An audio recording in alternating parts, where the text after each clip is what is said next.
preparé este diseño para la convención. Ella me mostró un personaje que le gustaba, es de un videojuego. Lo primero que más me gustó fue una máscara que tenía el casco, que era de metal, y sentí que podía sacarle buena textura en el tatuaje. Aparte que es un personaje que está relacionado con cosas de la naturaleza, con árboles, cosas así como mariposas y tal. Y me pareció interesante cómo mezclar esa parte como bien rústica de la textura del metal y aparte la parte orgánica de un árbol. Entonces me gustó la idea y bueno, me puse a trabajar en el diseño. Conseguí un modelo 3D, le di una posición que sentía que quedaba bien en su cuerpo y ayer terminé de preparar el stencil, ubicar todos los elementos. Estaba pensando que hoy mi plan es tal vez terminar hasta aquí, hasta la mitad, y mañana continúo con esta parte y tal vez el domingo hago la parte de arriba y lograría terminar toda esa pieza estos 3 días de la convención, ¿no? Esa es mi idea, mi tatuaje para la convención. Para hacer el diseño busqué bastantes referencias, vi información sobre el juego, en qué se basaba el personaje, busqué ilustraciones para inspiración y bueno, de verdad me gustó bastante el resultado que hice porque creo que logré incorporar todos los elementos de una forma que se veía agradable y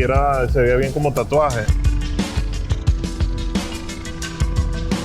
Yo creo que lo más importante cuando tú haces un tatuaje en una convención es distribuir cómo lo vas a hacer en esos 3 días, ¿no? Si es una pieza grande, cómo tú sabes hasta dónde vas a llegar, qué hacer, porque si no te organizas bien no vas a poder terminar la pieza porque duele mucho, irritas la piel. Entonces hay que estar seguro de qué tanto puedes hacer el primer día, el segundo y el tercer día. Tienes que distribuir bien el del tatuaje, ¿no?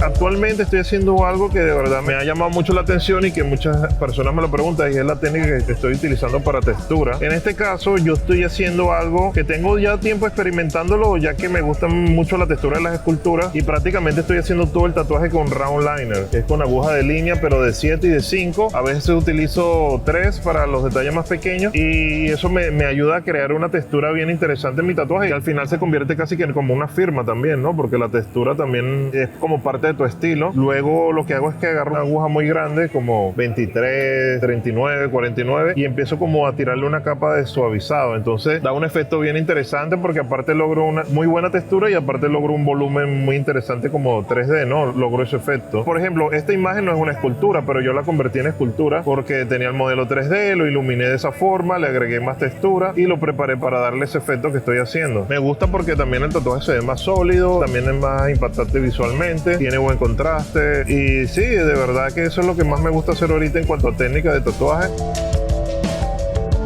En cuanto a tinta, el mejor resultado que he logrado, tal vez el que más me gusta, es que mi sombra más oscura la hago con agua y la sombra más clara utilizo gotas de blanco. Pongo aproximadamente, dependiendo del tono de piel, entre 15 a 10 gotas de blanco, dependiendo del efecto que quiera lograr, ¿no? Supongamos que pongo 7 gotas de negro, 15 de blanco. Anteriormente compraba las tintas preparadas, pero me di cuenta que cuando uno mismo prepara su tinta, tú tienes más control. Tú sabes de verdad qué tono estás poniendo porque tú pusiste las gotas. Yo, por ejemplo, yo sé que en la primera que tengo aquí tiene 3 gotas de negro, 7, 15 y yo sé qué tono me va a dar.